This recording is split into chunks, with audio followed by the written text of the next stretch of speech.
And it's a very dangerous situation because Egypt is not going to be able to live that way.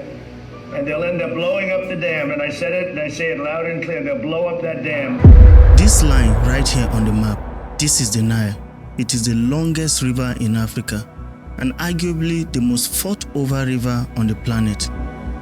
And I want you to notice something most people get wrong about it. The Nile doesn't start in Egypt. It barely passes through Egypt. That water that keeps 107 million Egyptians alive, the water that grows their food, fills their taps, runs their factories, 86% of that water comes from Ethiopia, up here in the mountains, where monsoons rain slam into mountains 3,000 meters high and pour off into a gorge so deep it's been called Africa's Grand Canyon.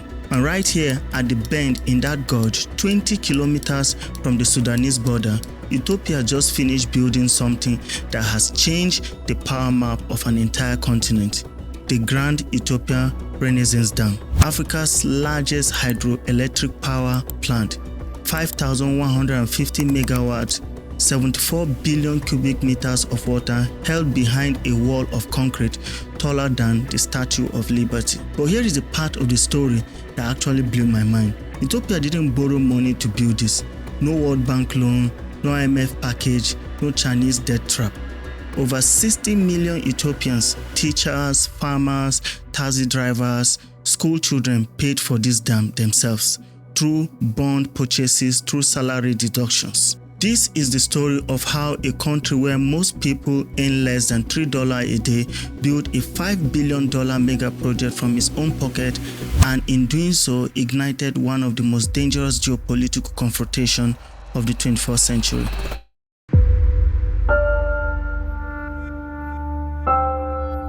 This is Africa at night, and in the east, one of the largest dark zones on the map sits Ethiopia, a country that today has over 120 million people. But when construction of this dam began in 2011, fewer than 1 in 4 had electricity. 70 kilowatts hour per person per year. To grasp how microscopic that is, the average American burns through that in just a weekend. Even nearby Nigeria, who suffers from serious epileptic power supply, uses 5 times that amount.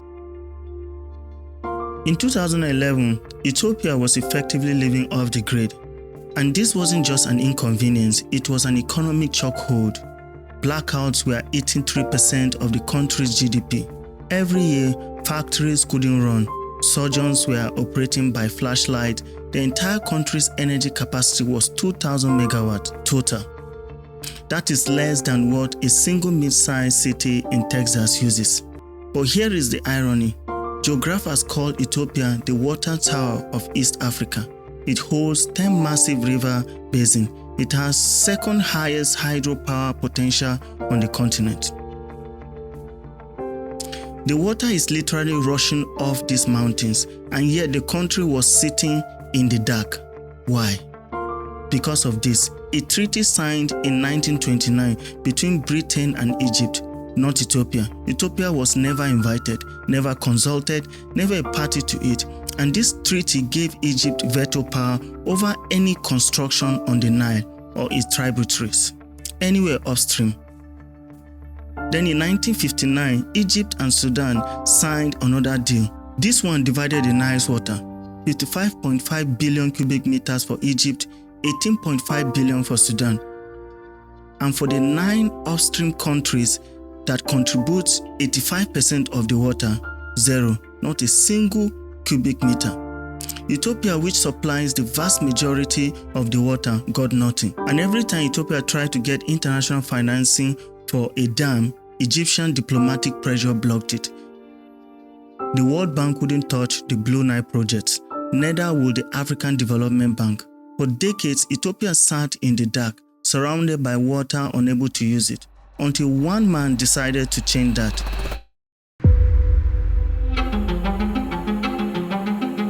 Meles Zenawi, Ethiopia's prime minister from 1995 to 2012, controversial by many accounts, but laser focused on one idea that Ethiopia could not develop without controlling its own water.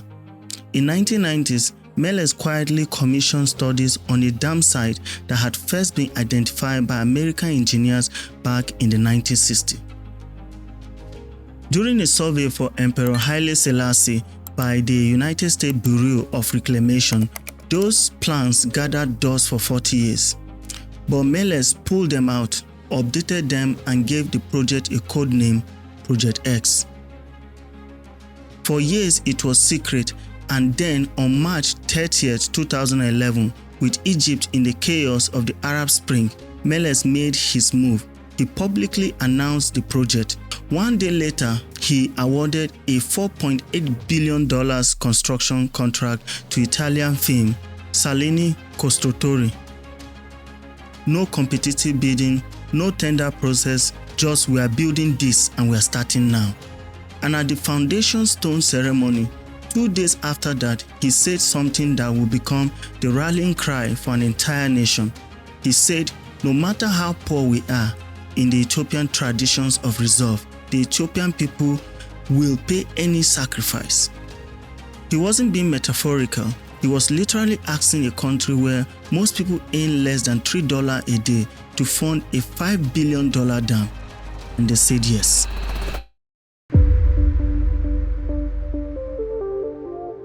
What happened next is one of the most remarkable collective financing efforts in modern history. When international banks wouldn't lend, Ethiopia turned inward. The government launched Grand Renaissance Dam bonds and asked every Ethiopian at home and abroad to buy them. Civil servants had 1 month's salary deducted automatically, then ongoing levies of 1 to 3% of income for over a decade. A woman named Aselefe Tegene in Shashamane bought her first bond the day after Meles made the call. Over the next 14 years, she purchased bonds sometimes 5 or 6 times a month. Her total contribution exceeds $7,000. She gave away $900 in bond as gifts to friends and family. A civil servant named Kiros in Tigray committed half of his monthly salary. He accumulated 115 bonds before Tigray war forced him to stop for 3 years.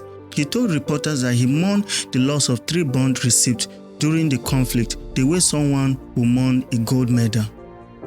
A 14-year-old boy named Abdul Hakim in Diredawa was encouraged by his teacher to contribute. He is now a doctor. Ethiopians abroad bought bonds through apps. The diaspora community in Washington, D.C., one of the largest in the world, organized fundraising galas. This wasn't just a dam, this was a national identity project, a proof of concept that Africa could build monumental infrastructure without foreign debt. As Kenya's President William Ruto would later say at the dam's inauguration, this is a Pan-African statement.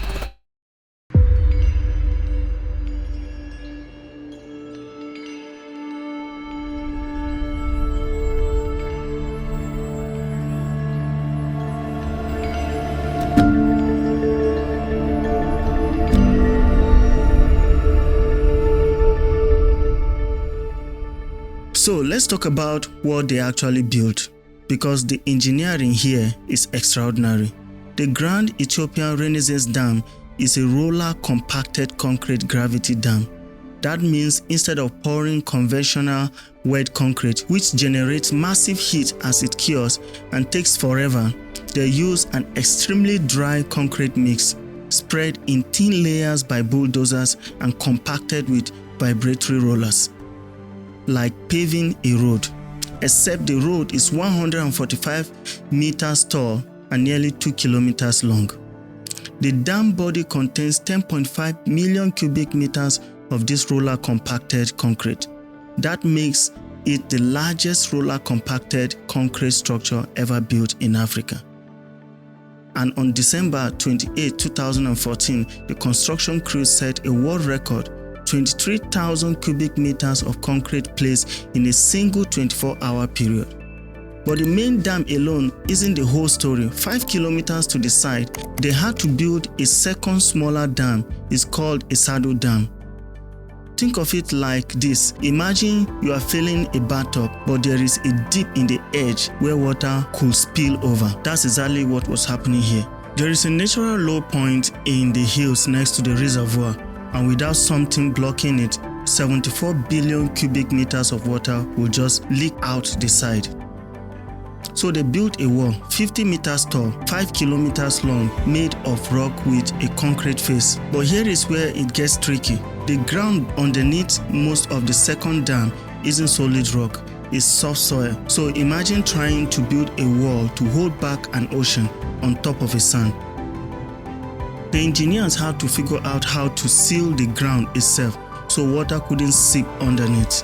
They injected high-pressure cement deep into the soil to fill every crack and gap, then sank massive plastic barriers into the earth like underground walls, all to stop the water from finding a way through. Power comes from 13 massive turbines called Francis turbines, split between two powerhouses, one on each side of the dam. Now, here is the clever part. Two of those turbines are smaller, 375 megawatts each, and they sit lower down, closer to the bottom of the dam. Why does that matter? Because you don't need a full reservoir to reach them. That meant Ethiopia could start generating electricity back in 2022, years before the reservoir was completely full. The other 11 turbines are bigger, 400 megawatts each, and they are kicking in as the water level rises. Altogether, that's 5,150 megawatts of installed capacity. To put that in perspective, that's roughly 2.5 times the power of Egypt's famous Aswan High Dam. It makes the Grand Renaissance Dam the largest hydroelectric power station in Africa, and not just by a little, but by a mile. And then there is the reservoir. Prime Minister Abiy Ahmed named it Nigat Lake, which means dawn lake. When it's completely full, it holds 74 billion cubic meters of water. Picture a lake stretching 246 kilometers long, covering over 1,800 square kilometers. That's the body of water that didn't exist 15 years ago. But here is the detail that really matters, and is one Ethiopia loves bringing up, because the dams sit up in the cool Ethiopian highlands. Only about 3% of the water evaporates each year. Egypt's Lake Nasser, sitting in the middle of Saharan desert, baking in the sun, it loses 12%, 4 times as much water just disappearing into the air. So Ethiopia's argument is simple. Why are you storing water in the desert when you could store it in the mountains? They say keeping water behind the Grand Renaissance Dam is actually better for everyone on the Nile, not worse.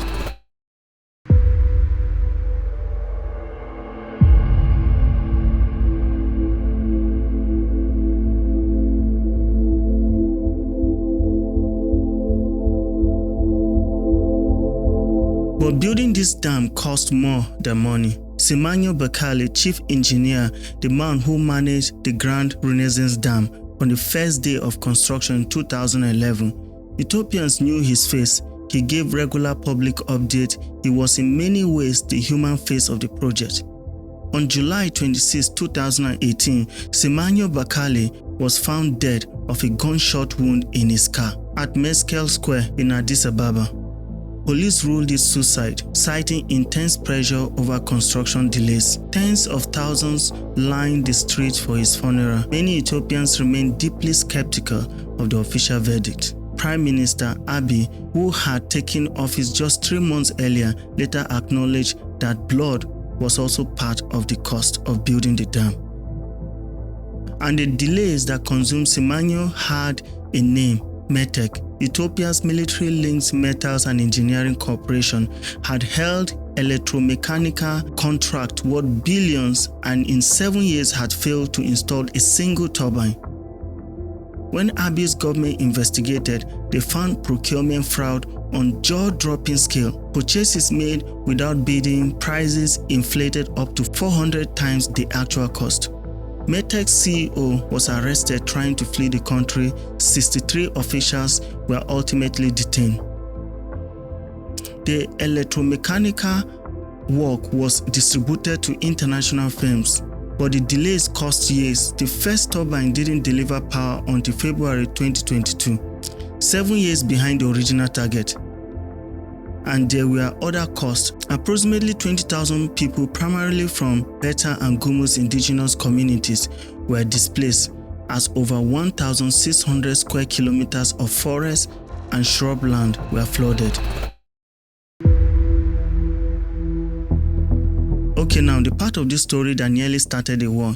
Egypt depends on the Nile for 97% of its renewable freshwater. 107 million people packed into a narrow strip along the river and its delta. The country is approaching what scientists call absolute scarcity, below 500 cubic meters per person per year. So when Ethiopia announced it was going to dam the river that supplies most of its water, Egypt didn't just object, Egypt panicked.